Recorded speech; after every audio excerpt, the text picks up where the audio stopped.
Flashbulbs. Whispers. Lyrics dissected frame by frame.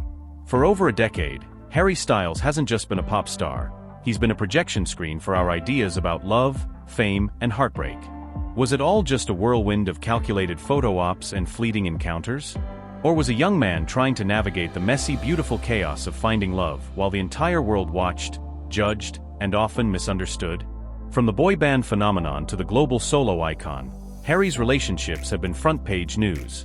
But tonight, we're not just listing names and dates. We're tracing the evolution of a heart under relentless scrutiny. We'll explore the controversies, the intense connections that bled into his music, and the moments that forced him to retreat behind a carefully guarded privacy. Because this isn't just about who Harry Styles dated. It's about the cost of loving in the public eye. It's about how fame shapes intimacy. And perhaps it's a mirror reflecting our own complex relationship with celebrity romance. Our fascination, our judgment, and maybe, just maybe, our own experiences of feeling exposed or misunderstood in love. Let's pull back the curtain. Number 1. The Spark and the Scandal, Caroline Flack, 2011 to 2012. It started almost as soon as the spotlight found him. 2011. One Direction mania is igniting. Harry Styles, just 17, is catapulted into global fame. And almost immediately, his personal life becomes public domain. His first major, public romance? Caroline Flack, the charismatic host of The Extra Factor. The connection was undeniable, but so was the controversy. Caroline was 32, Harry 17. The 14-year age gap instantly ignited a media firestorm. Headlines screamed scandal. Terms like grooming were thrown around with alarming ease, often overshadowing any genuine affection that existed. It wasn't just commentary, it was a public trial by tabloid. For Harry, barely an adult, it was a brutal introduction to the reality of fame. Your choices, especially in love, are not your own. They belong to the narrative. Was it naive teenage love? A mutual connection? The world seemed determined to define it for them, often in the harshest terms. The relationship was brief, but the impact was formative. It was the first sharp lesson in how quickly the public could turn, how love could be weaponized. Years later, after Caroline's tragic passing in 2020, Harry's tribute was quiet but poignant, a single black ribbon worn on his lapel at the Brit Awards. A silent acknowledgement of a connection that, despite the noise, held personal significance. It was a glimpse of the private man behind the public persona, grieving amidst the glare. That baptism by fire set the stage. But what happens when teenage controversy collides with planet-sized superstardom? The storm was brewing. Number 2, the global firestorm, Taylor Swift, 2012 to 2013. If the Flack relationship was a media frenzy, Taylor was a global phenomenon. Taylor Swift and Harry Styles, two of the biggest young stars on the planet. Their brief romance, unfolding in late 2012, wasn't just documented, it was obsessed over. That snow-dusted walk in Central Park became instantly iconic. Paparazzi tracked their every move, from private dates to public appearances. Fan armies dissected photos, timelines, and body language. This wasn't just a relationship, it was peak pop culture theater. But beneath the seemingly perfect facade, intense pressure. Two young people, barely out of their teens, navigating enormous careers and the crushing weight of public expectation. The relationship burned bright and fast, ending as publicly as it began. And then came the aftermath, the lyrical dissection. Taylor Swift's masterpiece album 1989 was widely interpreted as a reflection of their time together. Style, with its direct name check and evocative imagery. Out of the Woods, referencing snowmobiles and necklaces. It was brilliant songwriting, but it also cemented their romance in the pop culture canon, told largely from one perspective. Harry, characteristically, remained more guarded. Years later, he acknowledged the complexities, telling Rolling Stone, "Certain things don't work out. In writing songs about stuff like that, I like tipping a hat to the time together. You're celebrating the fact it was one powerful and made you feel something, rather than this didn't work out, and that's too bad." Perhaps subtle nods exist in his own work. Fans have speculated about tracks like Two Ghosts, but his public response was one of respectful distance. Think about a relationship scrutinized by friends, family, or even just your own inner critic. Now multiply that by millions. The Haler saga highlighted the impossibility of privacy when love becomes a brand. The intensity of the swift storm seemed to lead to a desire for something less defined, perhaps less public? But the cameras never truly looked away. Number 3. The Elusive Eclipse, Kendall Jenner, 2013 to 2016 recurring. Enter Kendall Jenner. If Taylor was the intense, documented chapter, Kendall represented something more ambiguous. Their connection spanned years, marked by recurring sightings rather than a defined relationship timeline. Paparazzi caught them on dinner dates in LA, skiing trips, famously lounging on a yacht in St. Bart's over New Year's 2015. Each appearance reignited speculation. Were they dating? Just friends? The lines seemed deliberately blurred. This wasn't the narrative-heavy romance of Haler. It felt cooler, more detached, perhaps reflecting the hyper-managed world of the Kardashian-Jenner sphere combined with Harry's growing desire for discretion. It was a pairing that looked perfect on paper, two young, impossibly beautiful stars navigating similar stratospheres of fame. Yet, it always felt slightly out of reach, like trying to grasp smoke. Was it a genuine, albeit intermittent, romance? A friendship navigating intense public interest? Perhaps both. The ambiguity itself became the story. Years later, on James Corden's Late Late Show, the history lingered. During Spill Your Guts or Fill Your Guts, Kendall directly asked Harry which songs on his first album were about her. He chose to eat cod sperm rather than answer. The playful tension spoke volumes about a shared past they preferred to keep private, despite the public's curiosity. Their dynamic seemed less like a burning fire, more like a flickering connection, sometimes on, sometimes off, always under observation. Glamour and ambiguity gave way to something raw, something that would echo through his most personal music to date. Number 4. The Muse and the Masterpiece, Camille Rowe, 2017 to 2018. In 2017, Harry began dating French model Camille Rowe. This relationship, lasting about a year, seemed different.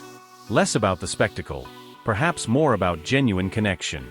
And its ending coincided with the creation of Harry's critically acclaimed second album, Fine Line. This wasn't just inspiration. Camille's presence is woven into the fabric of the album. Harry himself admitted the record was about having sex and feeling sad. The heartbreak was palpable, visceral. He didn't just hint at it, he put it front and center. The track Cherry famously ends with a voicemail message, in French, spoken by Camille herself. It's startlingly intimate, a raw nerve exposed on a multi-platinum album. Lyrics across the record chart the emotional fallout, the yearning in falling, what am I now? What if you're someone I just used to know? The bittersweet nostalgia in To Be So Lonely, the longing in Watermelon Sugar, often speculated to be about the relationship's initial bliss. In interviews, Harry was open about channeling the pain. I think I had been scared to be vulnerable, he reflected. And then with this album, I felt like I needed to be vulnerable.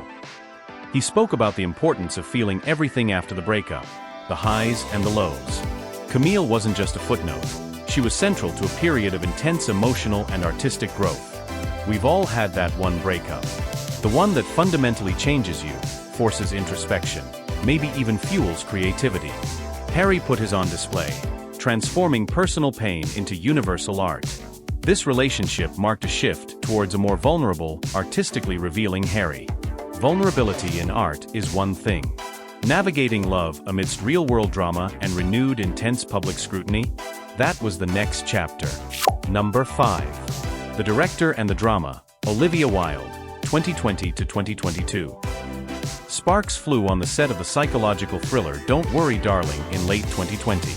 Harry Styles, the lead actor, and Olivia Wilde, the director. Their romance blossomed quickly, becoming public in early 2021.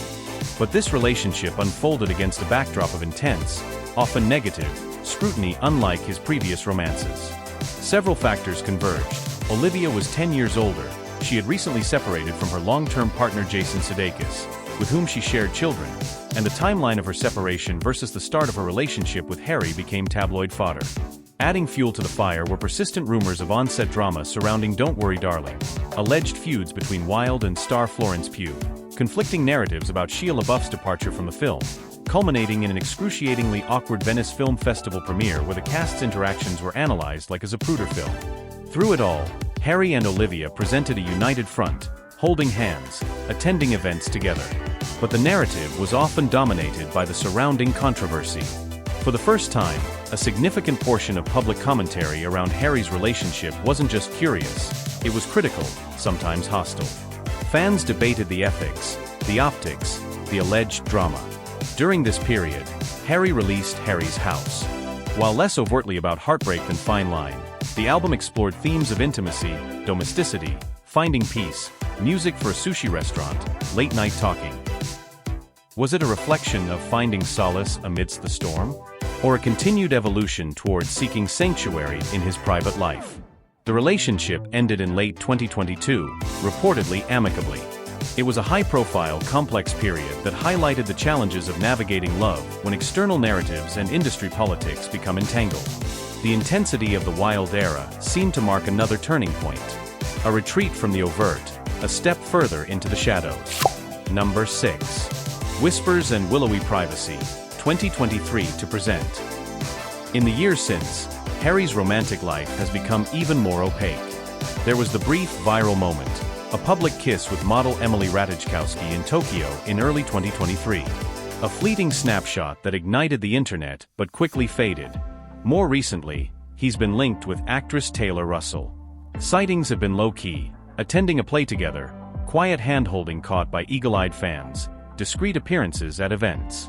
Unlike the high-wattage Haler days or the drama-filled Wilde chapter, this connection, if it exists beyond friendship, feels intentionally shielded. There are no grand pronouncements, no overt displays. Just whispers, blurry photos, and fan theories. It represents a marked shift. Harry seems to be actively cultivating privacy, drawing clear boundaries around his personal life. The velvet ropes are firmly in place. His love life now mirrors his later music, layered, open to interpretation, less concerned with providing easy answers. Is he single? Is he partnered? Perhaps the point is that he's decided it's no longer our business to know definitively.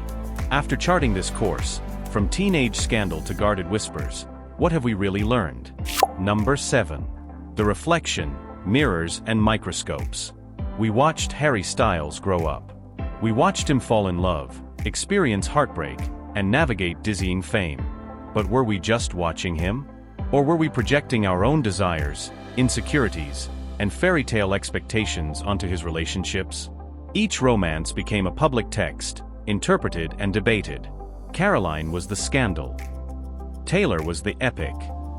Kendall the mystery. Camille the muse. Olivia the drama. But behind these labels was a human being attempting one of the most fundamental human experiences: connection. Fame didn't just put his love life under a microscope, it often distorted the view. His journey shows the evolution from a young star swept up in the narrative, to an artist using heartbreak as fuel, to a man actively reclaiming his privacy. He learned, perhaps the hard way, that loving publicly often means loving performatively. What if the real story isn't the who but the how? How do you build intimacy when every glance is captured? How do you trust when whispers become headlines? How do you protect your heart when millions feel entitled to a piece of it? Maybe Harry Styles never aspired to be the ultimate boyfriend, or the serial dater the narratives tried to paint him as. Maybe he just wanted what we all want: the space to love, to learn, to mess up, and to grow, truthfully, imperfectly, and sometimes, just sometimes, privately. So, what do you think? Which carries a heavier weight, the love lost silently, known only to you, or the love dissected and debated by the entire world? Drop your thoughts in the comments below. Did any part of Harry's public journey with love resonate with your own private experiences? Let's discuss the complex intersection of fame, intimacy, and our collective fascination. And if you want to dive deeper into how Harry channels these experiences into his art, check out our analysis of his most revealing songs right here. Thanks for watching.